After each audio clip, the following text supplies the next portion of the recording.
From VOA Learning English, this is the Education Report. Security risks are said to be widespread in the southern Afghan province of Kandahar. Yet, the number of women working in Kandahar has risen during the past year. The provincial government employs more than 1,150 women, most of them as teachers. That is up from about 900 female teachers last year. Kandahar is the former power base of the Taliban and its leader, Mullah Muhammad Omar. The Taliban ruled Kandahar from 1994 to 2002. During that period, women were banned from working outside the home. Most girls could not attend school. This year, 500 girls will complete high school. Mohammed Awaz Nazari is an education official in the province. He said Kandahar has about 47,000 female students, and the numbers are rising. He described an increasing demand for jobs among both educated and uneducated women. In addition to government jobs, women are working for private businesses. Mariam Durrani operates a local radio station. She says women in Kandahar need more job opportunities, but she adds they must strengthen the gains they have already made. A non-governmental group, the Afghan School Project, has given women scholarships that can lead to careers. The recipients attend programs at the Kandahar Institute of Modern Studies. The institute offers training in business management, information technology, English, and communications. Some Afghans have expressed concern that the Taliban could regain power after international forces leave Afghanistan. And they say the progress of women's rights could be lost if that happens. For VOA Learning English, I'm Alex Villarreal.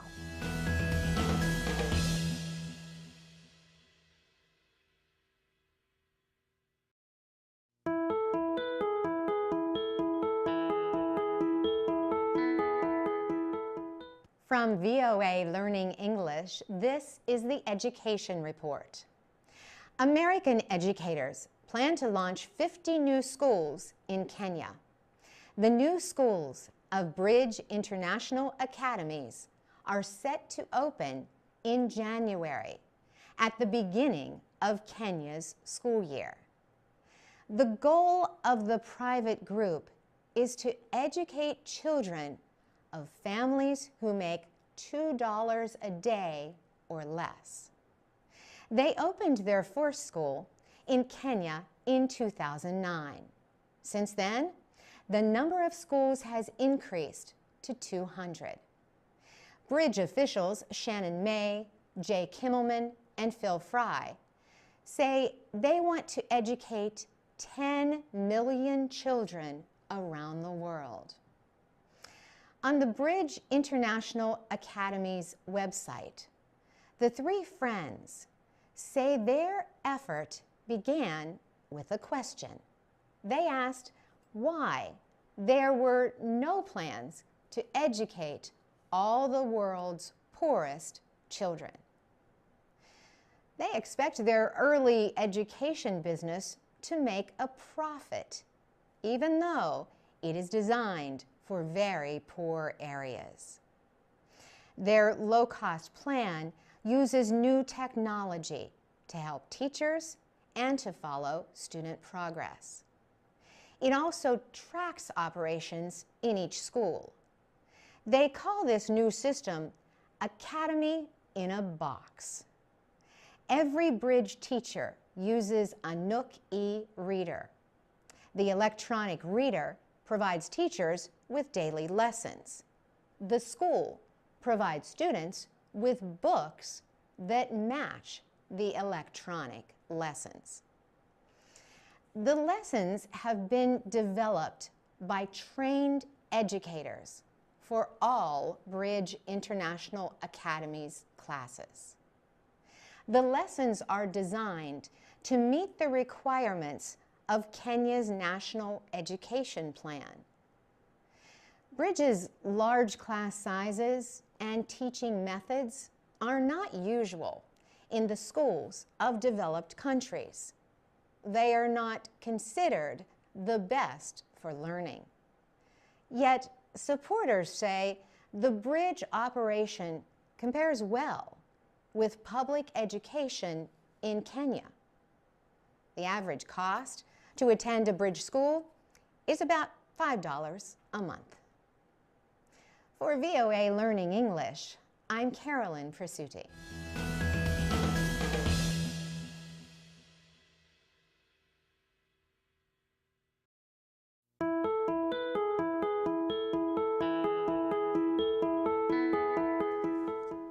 From VOA Learning English, this is the Education Report. A new experimental program using MOOCs, or Massive Open Online Courses, opened recently in Kigali, Rwanda. The Kepler project is designed for people in the developing world. It uses MOOCs provided by foreign universities. It combines these online classes with help from local instructors and an internship program.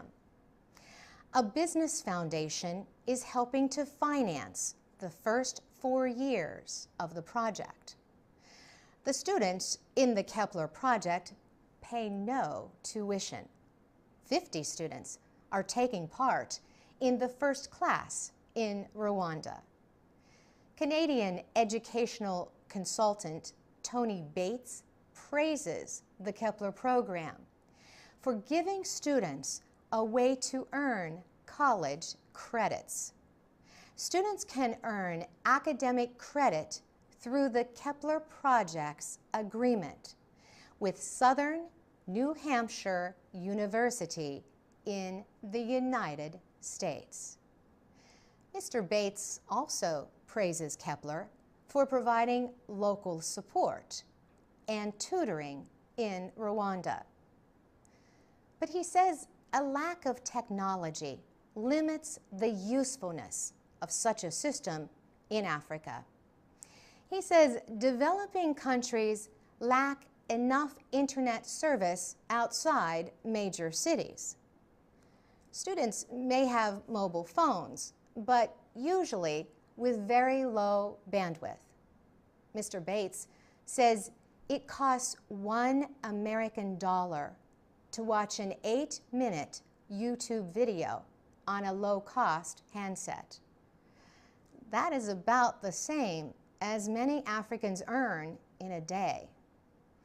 Tony Bates says streaming long video lectures would be too expensive for at least the next 5 to 10 years. He says using materials designed for mobile devices may be better. He notes examples like math videos from the Khan Academy and courses from the Carnegie Mellon Open Learning Initiative. He says these materials are designed for distance learning and are more interactive.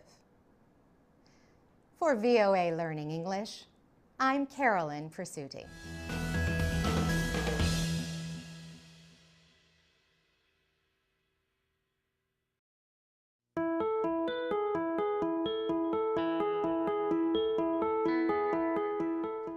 From VOA Learning English, this is the Education Report.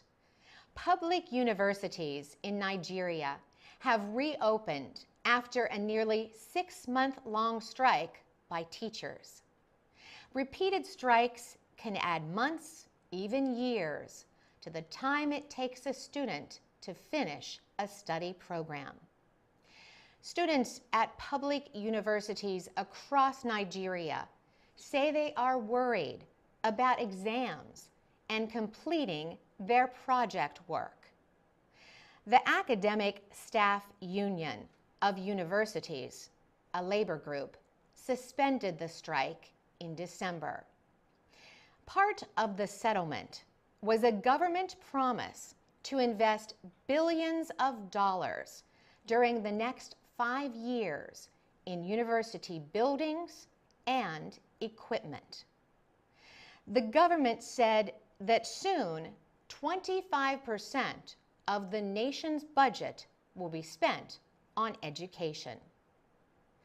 Some teachers say the strike was really about pushing the government to make Nigeria's universities better.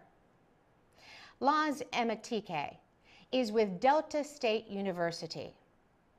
He says the strike was not only to improve conditions for university teachers, but was meant to help everyone. He says better science laboratories and other improvements will let Nigeria compete with other parts of the world. Countries throughout Africa, not just Nigeria, are considering how to answer the exploding demand for admission to universities. These countries must also improve academic values and requirements and find ways to pay teachers enough to keep them. Hundreds of thousands of students pass college entrance exams every year, but many cannot attend public universities because there are not enough classrooms or teachers. University lecturers say they will be watching to make sure their schools get and effectively use the money the Nigerian government has promised. For VOA Learning English, I'm Carolyn Presutti.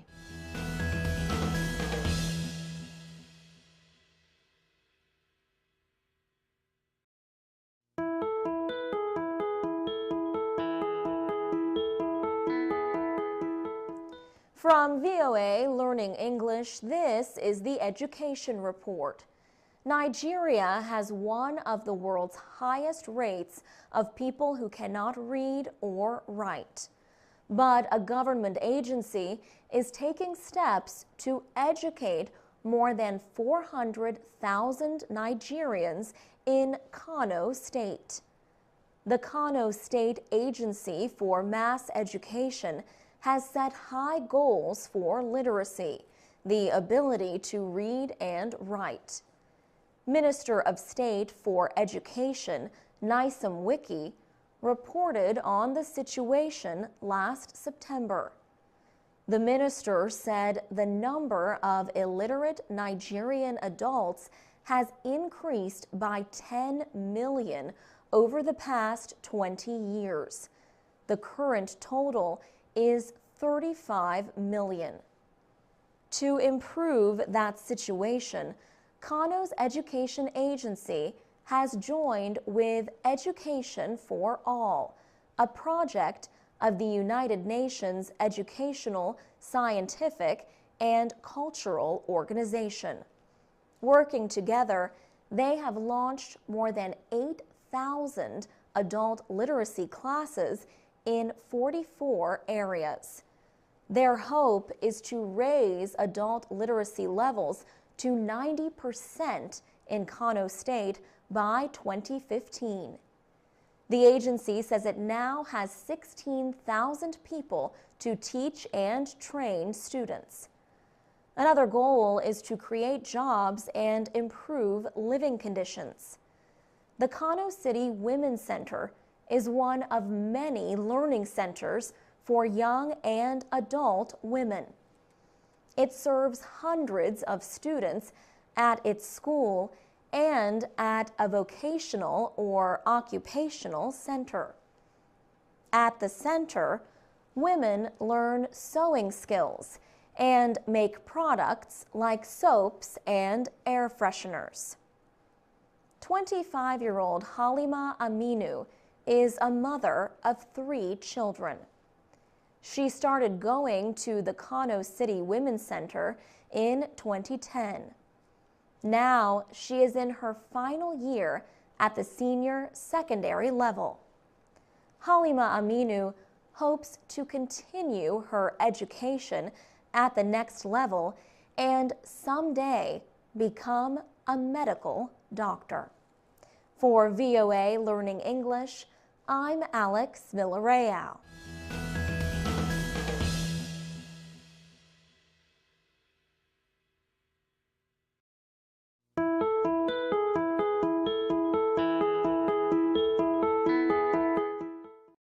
From VOA Learning English, this is the Education Report. Community colleges in the United States have a lot to offer. Educators say these 2-year colleges may be a good choice for international students who have finished secondary school and want to study in the U.S. Today we tell about a program for such students.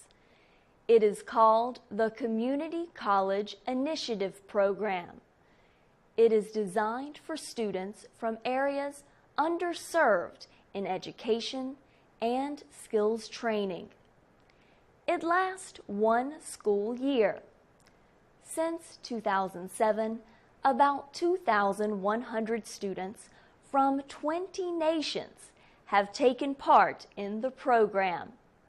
The Bureau of Educational Affairs of the State Department provides for their needs. 3 consortia, or organizations, of community colleges work with the Bureau of Educational Affairs to administer the program. Schools across the United States take part. Cider Rahman is project director of the Community College Consortium, led by Northern Virginia Community College. He says many students in poor rural areas do not have an equal chance to succeed. At the start of their stay in America, students deepen their knowledge of English and learn about their school's surroundings. They can choose from among several fields of study, such as information technology, business administration, and agriculture. Other areas open to them include media and journalism and engineering. Students attend classes and study at participating community colleges. They can also join in internship programs with businesses or nonprofit organizations. You can get more details of the Community College Initiative Program from the Public Affairs section of the U.S. Embassy in your country. For VOA Learning English, I'm Carla Babb.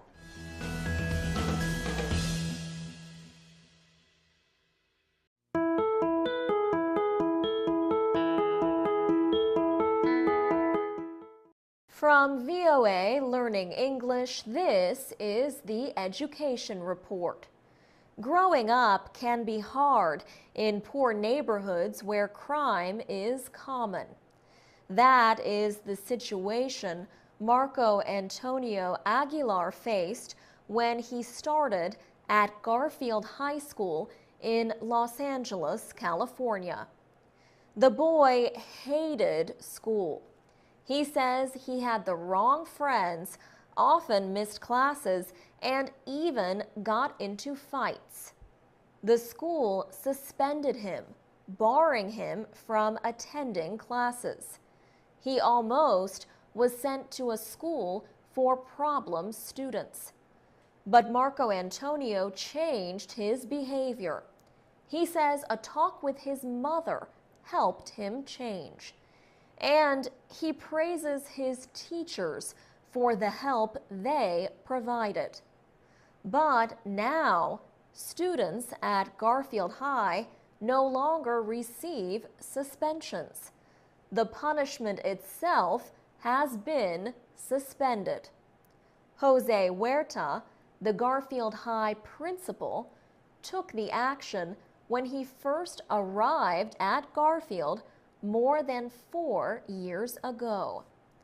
Back then, more than half the students were leaving school without finishing their studies. At the same time, Garfield was suspending nearly 700 students yearly.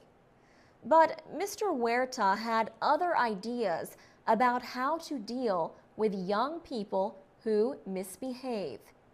He said most of the suspensions were for behavior known as willful defiance.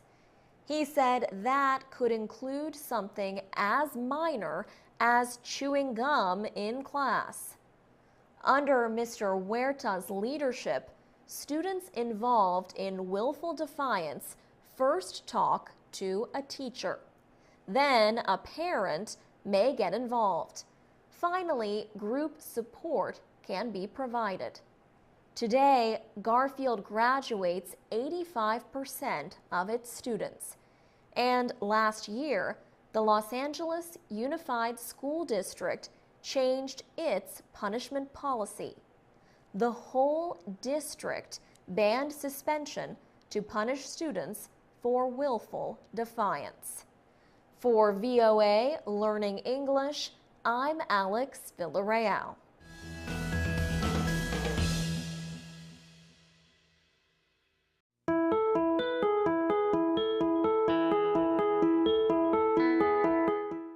From VOA Learning English, this is the Education Report.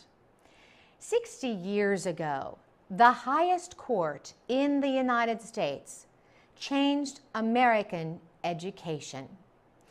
On May 17, 1954, all 9 judges of the Supreme Court ruled against racial separation in public schools.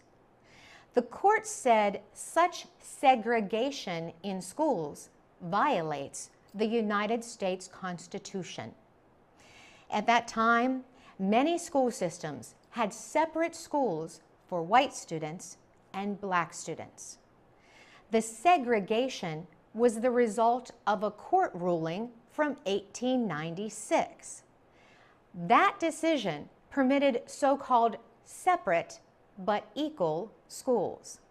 Some schools had only white children. Others had only black children. Then, about 60 years later, the case Brown versus the Board of Education came before the Supreme Court. It involved 5 separate legal actions, but it centered on an African American child in Kansas. Linda Brown lived just a short distance from a school, but she was forced to travel across town to a black school because the school near her permitted only white students. Aderson Francois teaches law at Howard University in Washington, D.C. He says the case ended official racial separation in U.S. schools. But he also criticizes the ruling. He says it should have set a time by which segregation had to end. Some segregated schools did not obey the Supreme Court ruling until the 1960s. Even today, many schools are still effectively segregated. In 2012, the Civil Rights Project at the University of California studied racial populations in schools. The study showed that many schools are less racially mixed than 40 years ago.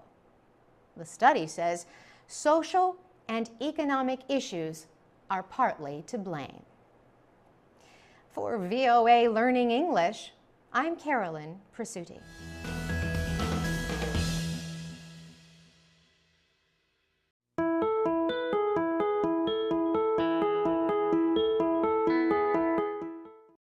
From VOA Learning English, this is the Education Report.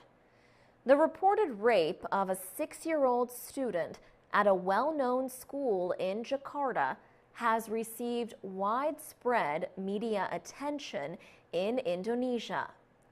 The costly Jakarta International School, or JSI, serves many children of diplomats and wealthy foreign families. Indonesian police have arrested several suspects in connection with the incident reported in early April. Similar reports of sexual abuse at the school have followed. This week, another kindergarten student also said he was abused at the school. The Education Ministry ordered the kindergarten closed. The ministry said the school had been operating without permission. Tim Carr heads the Jakarta International School. He described the recent incident at the school as an unimaginable tragedy. He said the school is taking all measures to prevent another. Years ago, American investigators named a former JSI teacher as one of the worst child sex offenders ever identified. American William James Vahey worked at the school from 1992 until 2002. He killed himself last month after U.S. federal investigators seized some of his computer records. The evidence included 90 photographs of boys Vahey reportedly abused. The number of reported rapes is increasing in Indonesia, but the reports do not get a lot of public attention. Last year, the Indonesian Child Protection Commission declared child rape a national emergency. But it said it does not have dependable numbers on rape. A large part of Indonesian society considers it offensive to talk about sexual abuse. Victims are often afraid to report such crimes. They fear it will dishonor their families. For VOA Learning English, I'm Alex Villarreal.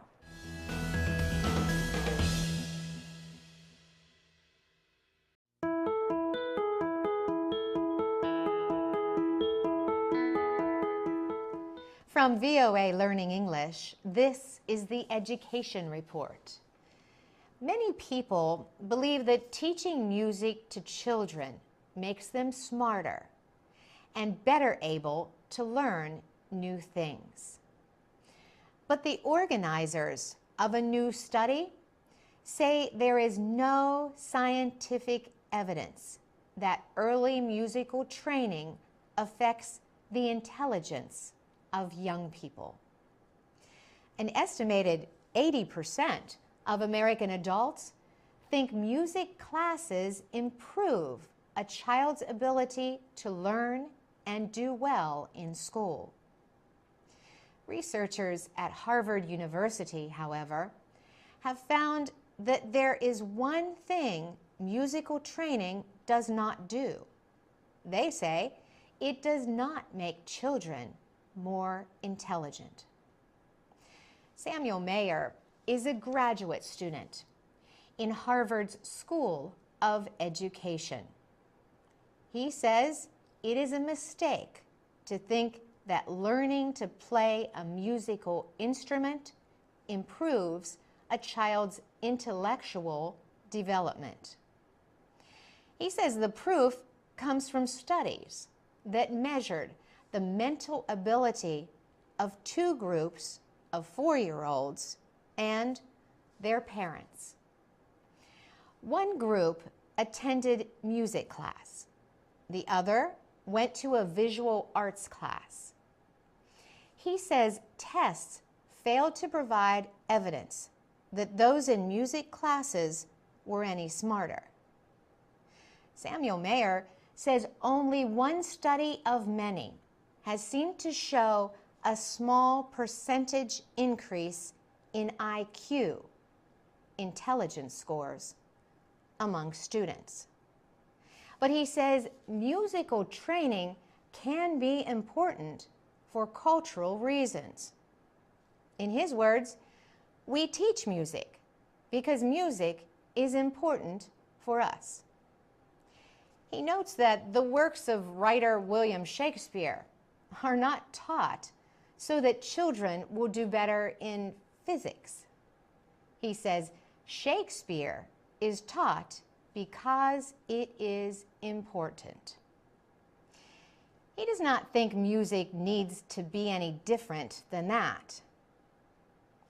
A report on the effects of music training in children was published in the journal PLOS ONE. For VOA Learning English, I'm Carolyn Presutti.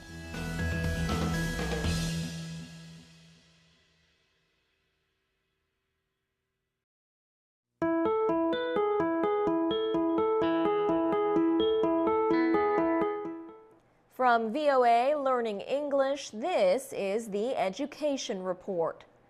Thousands of young people in Senegal attend and live at religious schools called daras.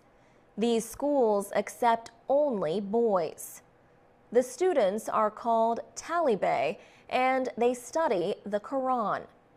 Some daras force students to ask strangers on the street for money and food. The government had promised to stop this forced begging by 2015. But the organization Human Rights Watch says there has been little progress. Recently, a government study found that more than 30,000 students were begging in Dakar, the capital. The boys were reported to be as young as 4 years old. They are often walking the streets shoeless and in torn old clothes. Matt Wells is a West African researcher for Human Rights Watch. He says the boys must bring back a required amount of money, sugar, and rice or face punishment. He says teachers will often severely beat talibé who fail to meet the demand. He also says the boys usually are hungry, live in dirty, overcrowded rooms, and receive very little real education. In March 2013, 8 talibé died in a fire in Dakar. Neighbors said they knew the children could not escape from the school building in which they were living. After the fire, Senegalese officials promised to take steps against child begging. But Human Rights Watch says the government has closed only one dara for safety reasons. HRW says there are hundreds more that violate students' rights. Senegal's Ministry of Justice says it knows of the problems and is working on new legislation. But a ministry official notes there is cultural resistance to laws restricting religion. For VOA Learning English, I'm Alex Villarreal.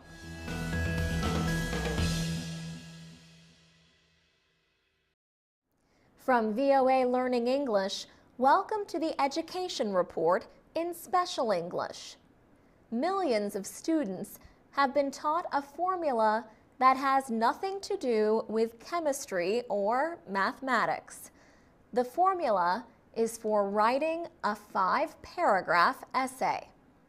First, write an introductory paragraph to state the argument. Then, add 3 paragraphs of evidence. Finally, write a conclusion. Linda Bergman is director of the Writing Lab at Purdue University in Indiana. Her job is to help students, including international students, improve their writing. Professor Bergman has worked with many students who learned this traditional 5-paragraph formula. She says international students sometimes have difficulty with this formula if they learned a different writing structure. But just knowing how to write a 5-paragraph essay is not going to be enough for a college student who has to write a longer academic paper. As Professor Bergman notes, the formula is too simple to deal with subjects that require deeper thought and investigation. Karen Goshik works for the Institute for Writing and Rhetoric at Dartmouth College in New Hampshire. The Institute has a big library of online writing materials on its website. So, what are the qualities that make up good writing? Karen Goshik says there are no simple answers, except maybe for one.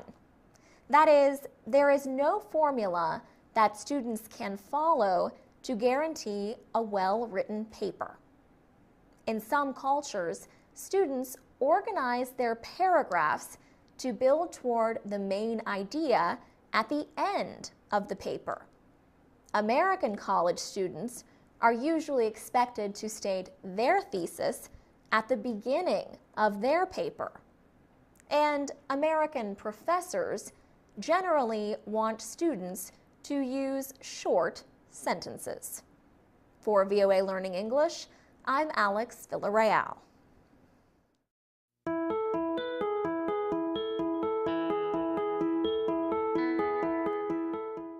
From VOA Learning English, this is the Education Report. Reaction appears mixed to a recent United States Supreme Court decision on affirmative action in university admissions. Affirmative action in admissions means that schools give special consideration to some racial or ethnic minorities. The goal is to create a more diverse campus and to give more opportunities to groups that are underrepresented in higher education. The Supreme Court ruled that race can be one of many factors considered when a student applies to a college or university. The court said education benefits from having diverse student populations. Some legal experts thought the justices would strike down a 2003 Supreme Court ruling. That ruling let universities use race in admissions decisions, but as just one factor among others. In the new decision, the justices did not deal with the question of affirmative action itself. Instead, the justices sent the case back to a lower court for further consideration. A white woman who had been denied admission to the University of Texas at Austin brought the case.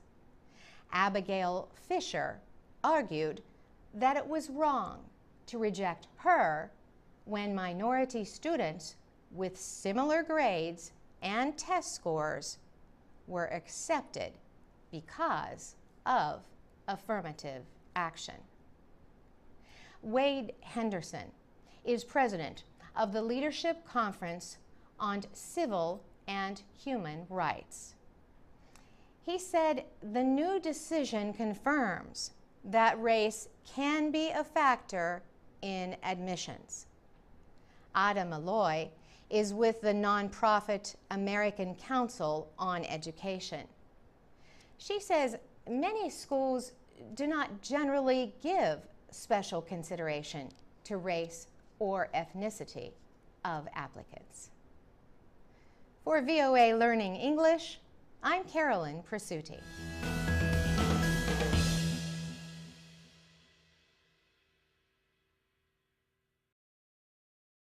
From VOA Learning English, this is the Education Report in Special English. The Afghan Youth Orchestra performed in the United States in February.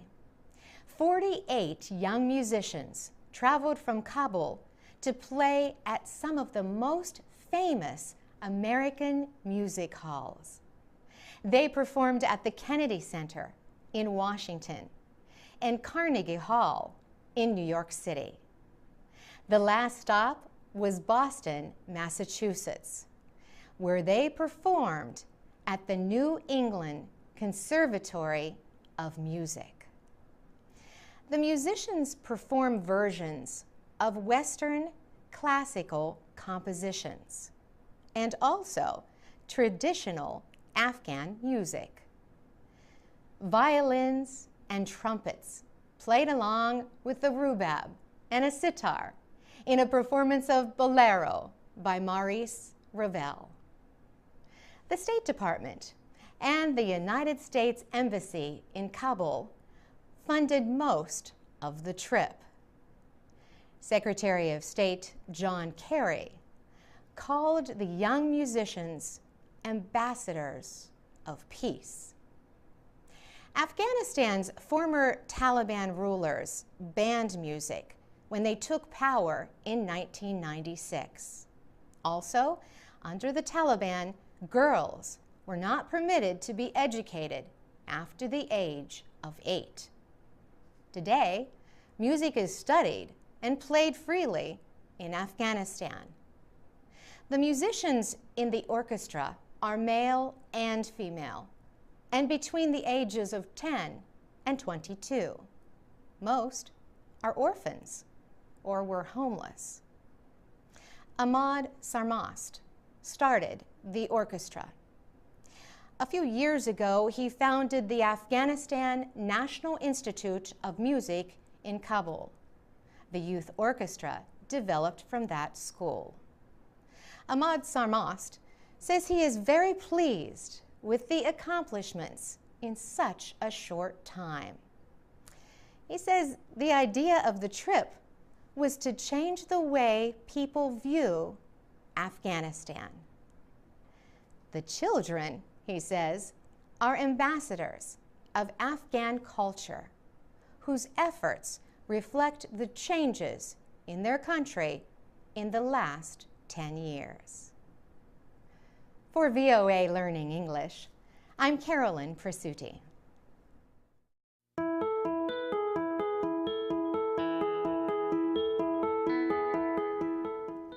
From VOA Learning English, this is the Education Report.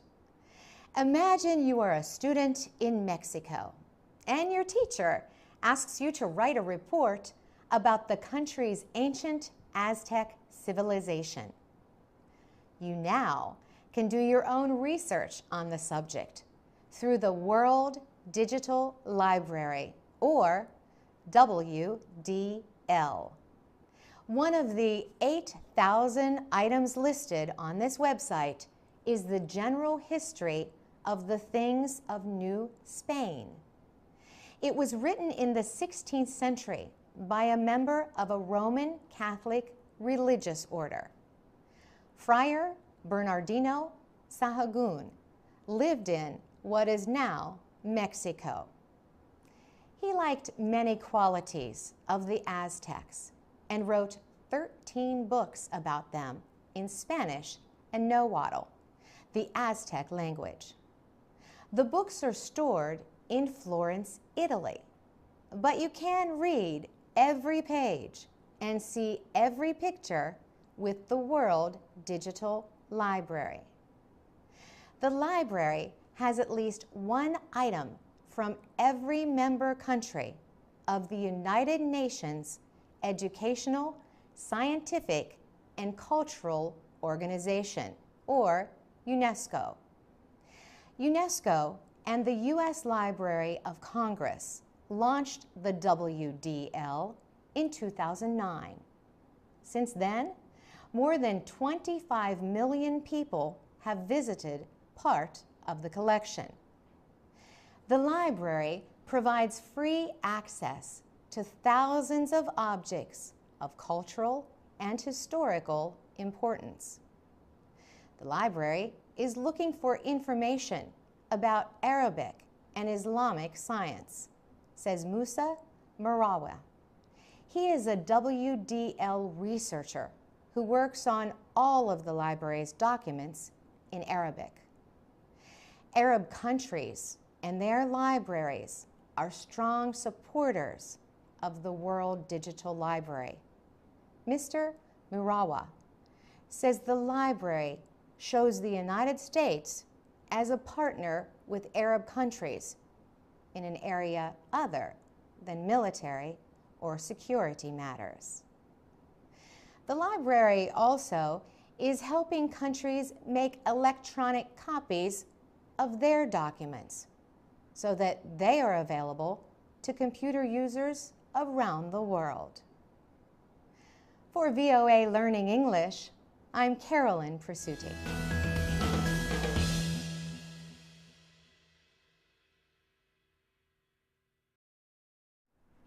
From VOA Learning English, this is the Education Report in Special English.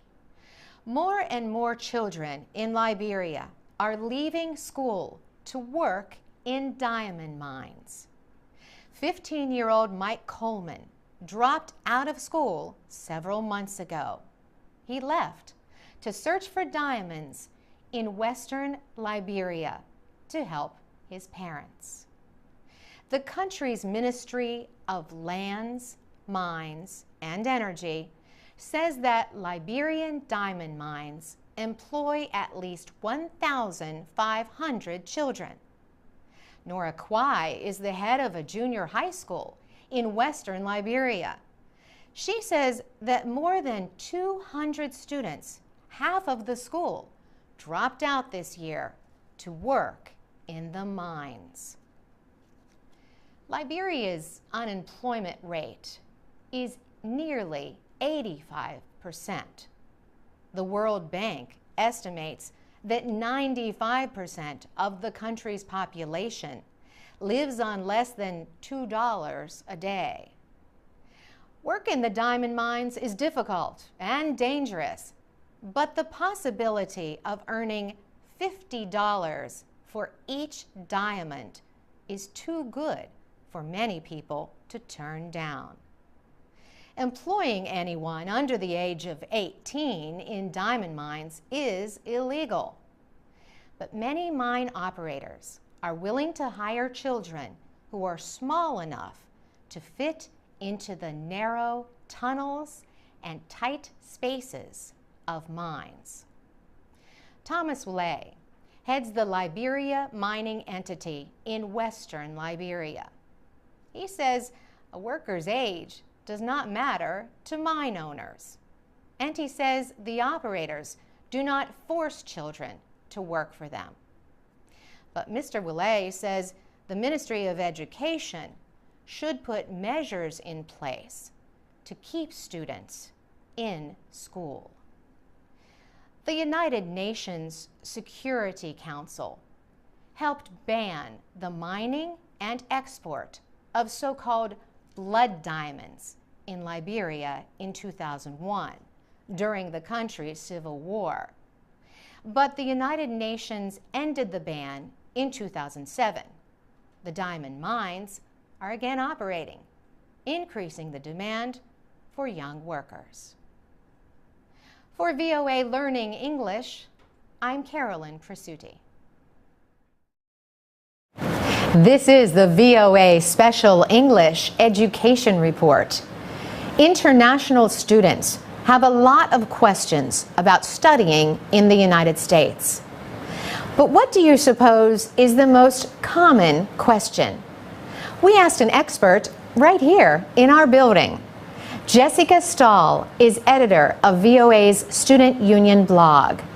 Jess blogs for international students interested in American higher education. She says the #1 question she gets is about financial aid and scholarships. Money is everyone's biggest concern. But unfortunately, that question is also the one with the most complicated answer. The short answer is this: financial aid programs are often just for American students, but programs for international students do exist. You just have to look for them. Jess says probably the next most often question is about language skills. People want to know how to improve their English. Of course, one way many students improve their English is with special English, like this program. But we like the Student Union's glossary of confusing words used in education. Readers can send in suggestions. One newly added word is catalog. An international student advisor wrote to say that new students generally have no idea what a university catalog is. So the glossary now includes this definition.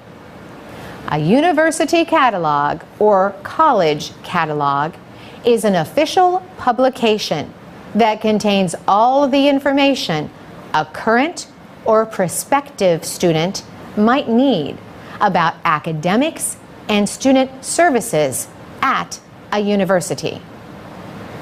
Jess has a group of foreign student bloggers at American schools. Even they were unsure what a catalog is. The students share their experiences studying in the United States. For example, how they feel when they face cultural stereotypes. Simba from Zimbabwe recently wrote about going to lunch with a group of American students. Simba said he felt hurt when one of them was surprised to learn that Facebook is available in Zimbabwe. Jess says the Student Union and its Facebook page get a lot of comments. She hears from a lot of students from China, Pakistan, Nigeria, Indonesia, pretty much all over the world. Jess gave us a list of websites where you can research colleges and universities, financial aid, and more. You can find that list at voaspecialenglish.com. She says the only must-know site for all international students is Education USA from the State Department. The address is educationusa.info. And if you only know one other site, it should be Study in the States from the Department of Homeland Security. That address is studyinthestates.dhs.gov. For VOA Special English, I'm Carolyn Prasuti. This is the VOA Special English Education Report. Outdoors in the open air seems like a natural place to study natural science.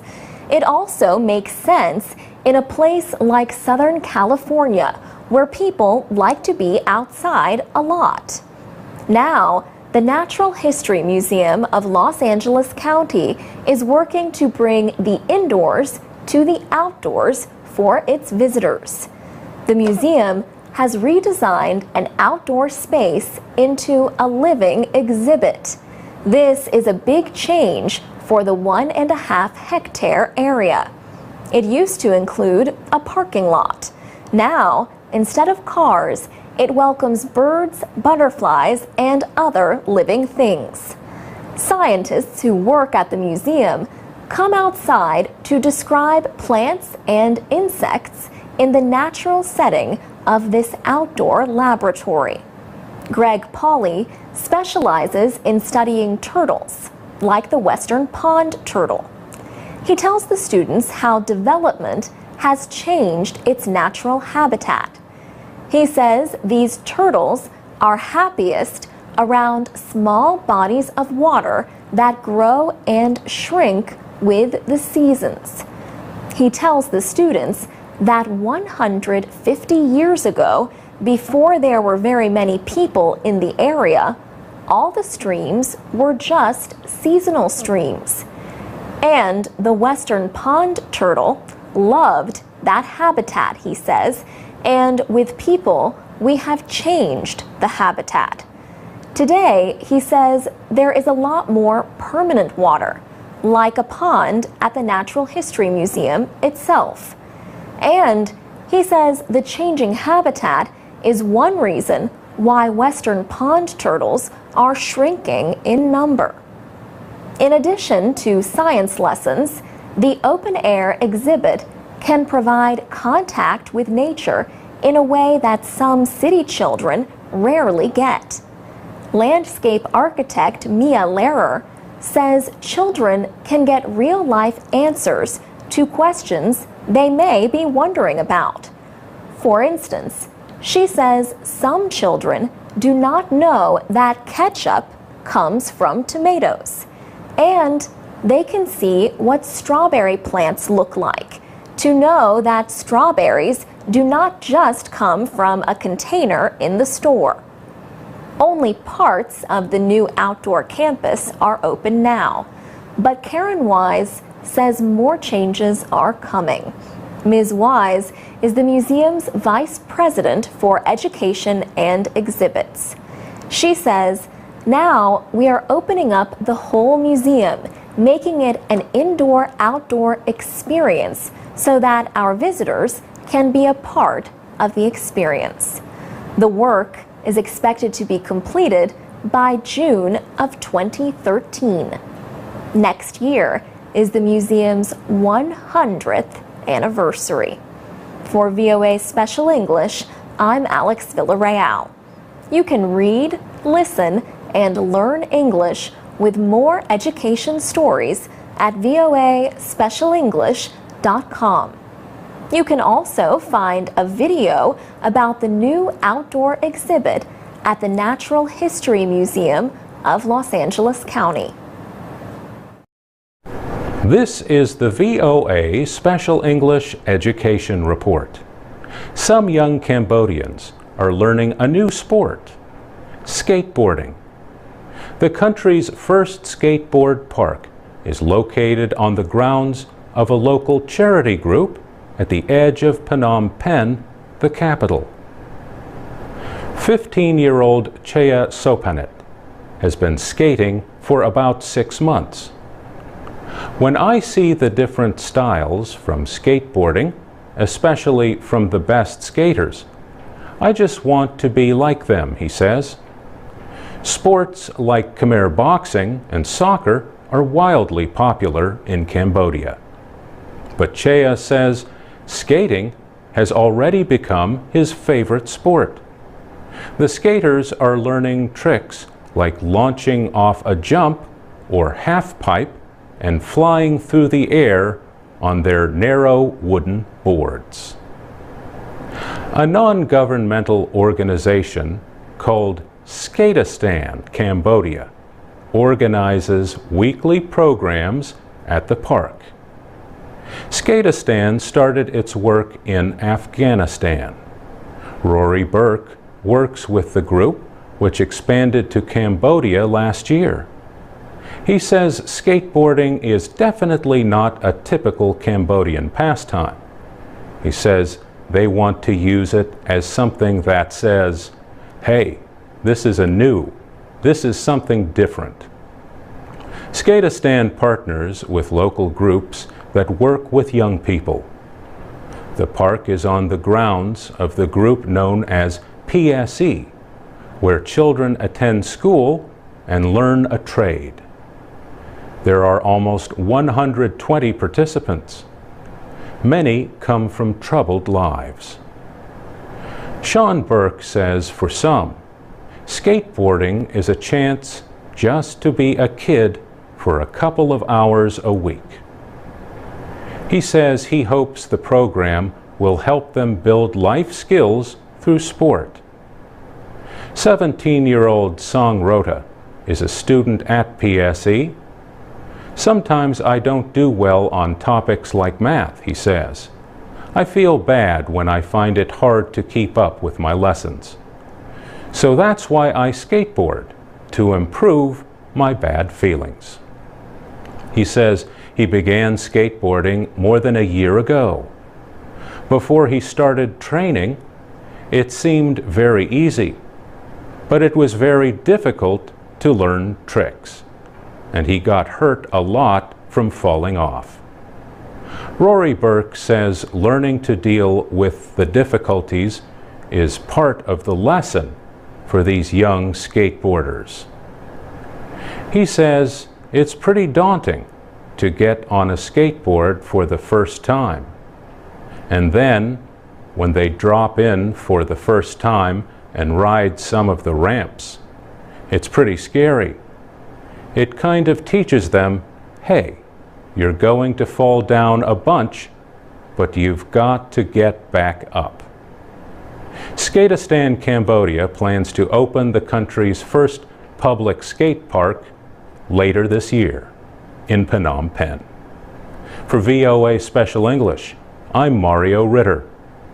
You can watch a video about the skateboarding program in Cambodia at voaspecialenglish.com. This is the VOA Special English Education Report. Thousands of protesters, including teachers, students, parents, and pro-democracy activists, marched in Hong Kong in late July.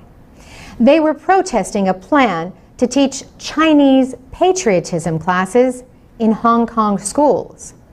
Organizers said 90,000 people marched to the government headquarters, but police gave a lower estimate of 32,000.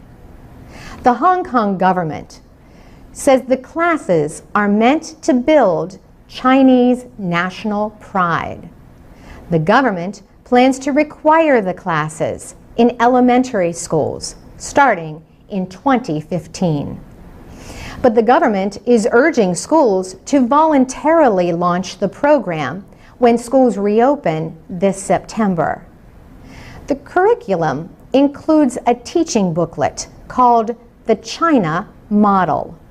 It praises the one-party rule of the Communist Party. However, it says nothing about the crushing of pro-democracy protests in Beijing in 1989. Ting Qing Chan has been teaching primary school for 38 years. He says he was not persuaded by the booklet. I don't even believe the content myself, so it's difficult to teach my students, he says. Chan Ye Long, a 9-year-old student in the march, said, China wants to unify Hong Kong. Our next generation only knows how great China is, but not the bad stuff. Protester Paul Young, a parent of 2 children, says he worries that too much one-sided education is not good for the mental development of young people. The protest was another sign of public concern about what critics see as the Chinese government's interference in the former British colony. Britain returned Hong Kong to China on July 1st, 1997. China promised to let the territory largely govern itself. This year, more than 100,000 people joined a pro-democracy march on July 1st. It was the largest such gathering in 8 years. Many of the protesters demanded that the city's new leader resign. Lang Jun-ying took office earlier that day. He was chosen by a mostly pro-Beijing committee. Willie Lam is a China specialist in Hong Kong. He says people in Hong Kong have lost trust in the Hong Kong government. He says they are afraid the administration of Liang Jun-ying will take orders from Beijing to support the Communist Party and not spread knowledge of China in a fair way. To read, listen, and learn English, go to voaspecialenglish.com. You can also find our captioned videos at the VOA Learning English channel on YouTube. For VOA Special English, I'm Carolyn Persutti. From VOA Learning English, this is the Education Report in Special English. In West Africa, students and teachers are busy with the new school year. However, aid workers say most of the children in northern Mali are unable to go to school. Militants, including some from the group Al-Qaeda in the Islamic Maghreb, took control of the north in April. The Islamists are enforcing their own severe form of Sharia law in the occupied territory. The United Nations Security Council is urging West African countries to speed up preparations for a military intervention in northern Mali. There are concerns that the conflict might spread to other countries. Large numbers of northerners have fled to the government-held south or to neighboring countries for safety. Tom McCormick is the Sahel director for the aid group Save the Children USA. Save the Children is part of the Education Cluster, a group created by the UN to coordinate the emergency response in Mali. The Education Cluster says the 240,000 students remaining in the north have little or no access to education. Cluster official Joa Keys says this increases the risk of children being recruited as child soldiers. He says children who are not in school are vulnerable to falling into the hands of armed groups. The Education Cluster surveyed 25 organizations in the north. 3/4 of them said local schools had been vandalized or destroyed. Half reported that teachers had fled to the south, and 1/3 said armed groups occupy schools. Human rights groups say the Islamists are actively recruiting children as young as 12 years of age. For VOA Learning English, I'm Alex Villarreal. This is the VOA Special English Education Report. About 18,000 refugees from Burma have come to the United States each year since 2007.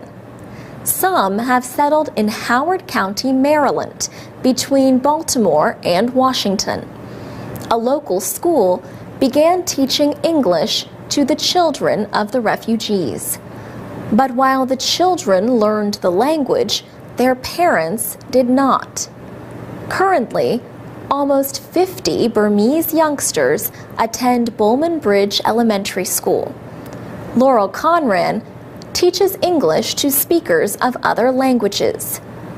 One of her students is Tane Jiang. Another student is Tane's mother, Thien Yang. The teacher practices English with the mother at the mother's workplace. Many Burmese refugees work at coastal Sunbelt Produce. The company supplies fruits and vegetables to restaurants and other businesses. Laurel Conran started English classes there to help refugees from the country also known as Myanmar. The program is a 6-week session held every Wednesday from 12 to 1 o'clock. Each week, Ms. Conran goes to coastal Sunbelt. As the Burmese workers eat lunch, they also practice their new language skills. They sit with an English-speaking volunteer in small groups. Lisa Chertok is a manager at the company and also has a child at Bullman Bridge. She helped Ms. Conran develop the lessons. When the Burmese employees got here, they were very, very shy. Now, I find that they are more responsive as employees. They're more communicative. And as parents, they are also more involved in their children's school. Jonathan Davis is the principal of Bullman Bridge Elementary School. He says, "I really see it as the beginning of a great partnership between a business and a school. And we've just begun to scratch the surface with how that could benefit, really, the greater community." Mr. Davis hopes the lessons will help Burmese parents feel better about communicating with the school. Even as simple as making a phone call to say that their son or daughter is sick, even if that's the amount of English that they have gotten from the program, that truly will help us. For their work, Laurel Conran and Lisa Chertok received a Community Builders Award from Howard County.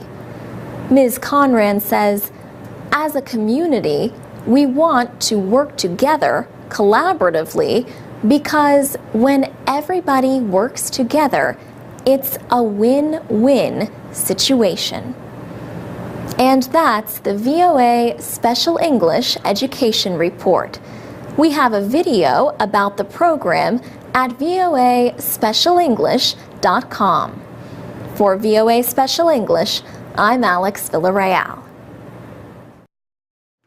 This is the VOA Special English Education Report. Did you make a New Year's resolution? Some of you shared your goals at the VOA Learning English page on Facebook. And no surprise, many of you said at least one of your goals for 2012 is to speak English better. Daniel Kwan even went so far as to declare, "I'm definitely going to try to study English at least an hour a day." Jose Antonio Velarde says, "My first resolution is to speak English as fluently as my Spanish." And Tuti Rial says, "My New Year's resolution is to be able to speak English and Mandarin fluently and be a better person." Juwita Zulmi says she wants to improve her English and get a scholarship to study overseas. Another goal for 2012, a new boyfriend. Durley Johanna Barreto has these two resolutions: to speak English fluently and to get a job. Hsian Kim also has two goals: to lose weight and improve speaking English. And Katie Cecalina has these resolutions: don't eat meat, I'll take it easy, then to learn Spanish or Italian and find my real love. The last ones will be the most difficult, she thinks. Rafa Mintz's main goal is finishing high school and getting into a university. Lola Wesquito Octobrata says, I am going to get married and finish my undergraduate study with good results. And Uma Sharif is ready for the next step this year, a master's degree. Handri Permana has this resolution: be more meaningful before my time's up on earth. And Handri has this advice for others: have fun seriously in life. DNL Pajirian has fun playing the video game Defense of the Agents, or DOTA. DNL says, my New Year's resolution is, I want to spend more time on my studying than playing Dota. Refki Aditya's resolution is to not be lazy about studying anymore. And Noor Chenifa says, I want to be the best in my national examinations, to be a braver girl, and to take a scholarship abroad. Shara Radinka offered this comment: my resolutions are to pass vocational school, get a scholarship, and visit Singapore and Malaysia. And Sita Adyuda is thinking of Australia in 2012. I wish I could have a career abroad in my dreamland of Oz. And let's see, as I'm an optimist, I'm going to make it real this year. Ha ha ha. For VOA Special English, I'm Carolyn Presutti. Go to voaspecialenglish.com to read, listen, and learn English with our programs and activities. You can also find live lessons at the VOA Learning English page on Facebook. This is the VOA Special English Education Report. 9 years ago, Maine became the first American state to provide laptop computers to all 7th and 8th graders in public schools. The northeastern state has since expanded that program to about half of its high schools. Now, one school system in Maine has launched a project to provide tablet computers, the Apple iPad, to all kindergartners. Some people have criticized the project as a waste of money, but school officials expect it to increase learning. Lori Gerard teaches 5- and 6-year-olds at Sherwood Heights Elementary School in Auburn, Maine. Before the students collect their iPad, they say a rhyme to remind them how to be careful with it. Fingers on the bottom, thumbs on top. That way my iPad won't drop. Ms. Gerard plans to use different applications to help her create a learning plan for each student. The iPads have been in her classroom since the school year began in September. The principal of the school, Laura Shaw, says the iPads quickly let children know if they answer questions correctly. When you have 18 kids in the classroom and you see 10 kids hands raised up, the teacher does her best to get around. But sometimes, with the iPads and certain apps, the kids get immediate feedback. Almost 300 kindergartners in Auburn are using iPads this year. Project coordinator Mike Muir says he believes the computers can help students improve in reading and math. Less than 2/3 of the 3rd graders in the school system are at what are known as benchmark levels. Mr. Muir says, one of our literacy interventionists was working with several of her students, and having a hard time with helping them be successful, she finally pulled out her own personal iPad and had them work on some apps for letter recognition and letter formation, and they met the benchmark very quickly. School districts in other states, including South Carolina, Tennessee, and Illinois, are also using iPads. The project in Maine costs $200,000. Most of that money is from the state and the federal government. Not everyone supports the project. Elliot Soloway is a computer science professor at the University of Michigan. It's ridiculous, he says, and not because of the iPads, but because of the amount of money. Is the iPad an effective learning tool?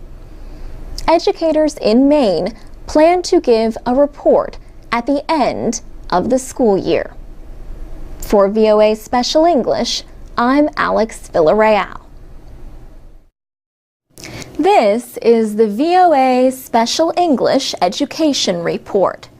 Question: which program is in Guinness World Records as the world's longest-running TV quiz show? Answer: it's Academic, a Saturday morning program for high school students. The show has aired in the Washington area for 50 years. Secretary of State Hillary Clinton competed on it when she was a teenager. Teams from local schools answer questions on subjects like history, literature, math, science, religion, politics, and sports. Susan Altman is the producer of It's Academic. She says, "It's a great age group to work with. They're fun, they're enthusiastic, they say funny things without even meaning to half the time." Ms. Altman's mother, Sophie, was a TV producer in the 1950s. She started It's Academic after local school officials asked her to create a program that showed outstanding students.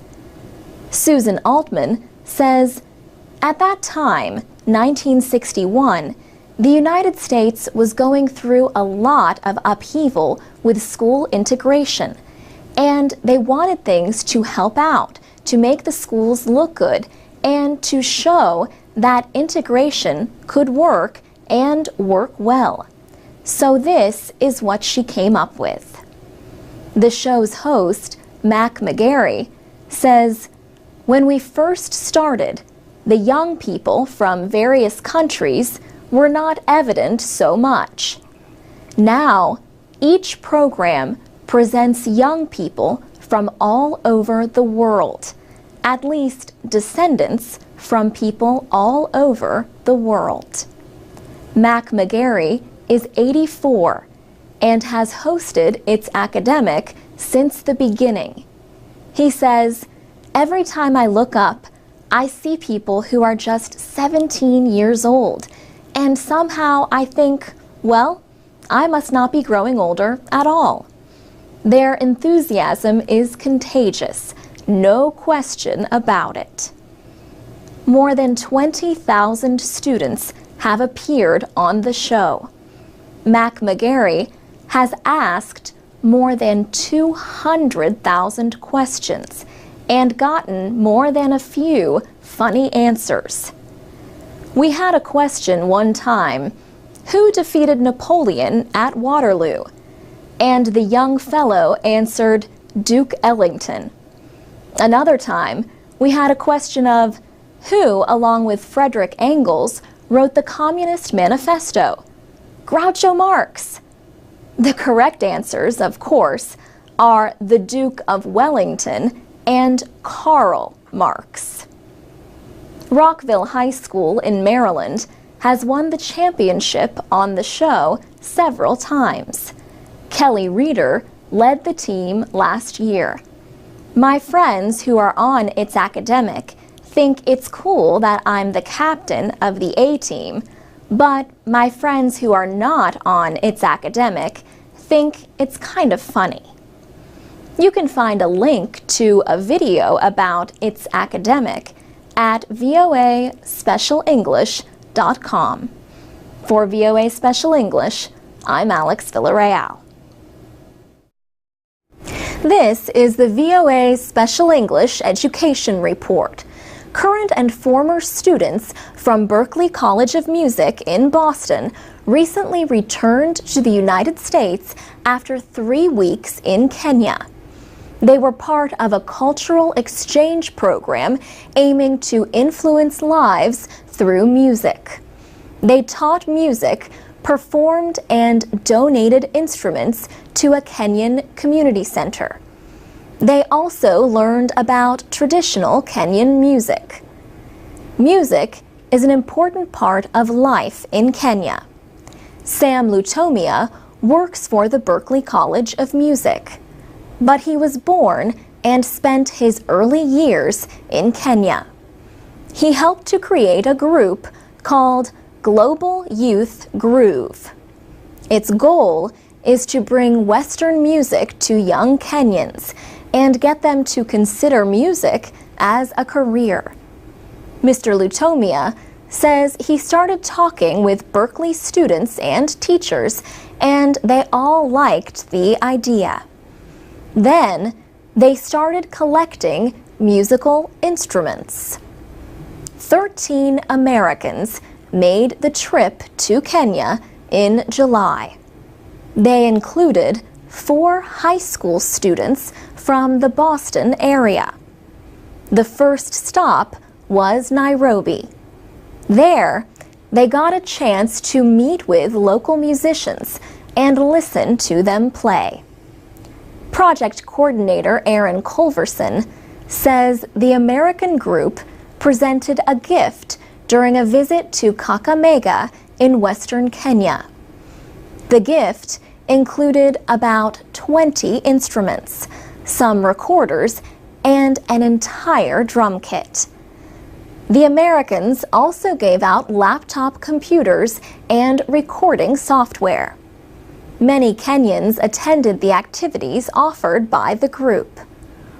One Berklee student, David Chapman, said for some of the Kenyans, it was the first time to see and touch such instruments. Aaron Culverson says music can give someone a sense of power.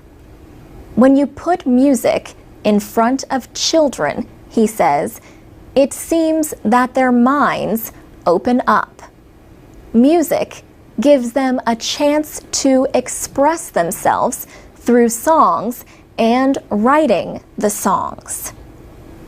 The Americans also performed at a national music festival. During the trip, Aaron Culverson says they met with local musicians and listened to them play. They also learned about traditional Kenyan instruments, dances, and songs. Trip organizer Sam Lutomia says he is happy with the levels of energy the exchange program has produced. He hopes the trip will take place every year and expand to neighboring countries. For VOA Special English, I'm Alex Villarreal. You can learn English and stay informed every day from your computer or mobile device at voaspecialenglish.com. You can also find us on Facebook, Twitter, and iTunes at VOA Learning English.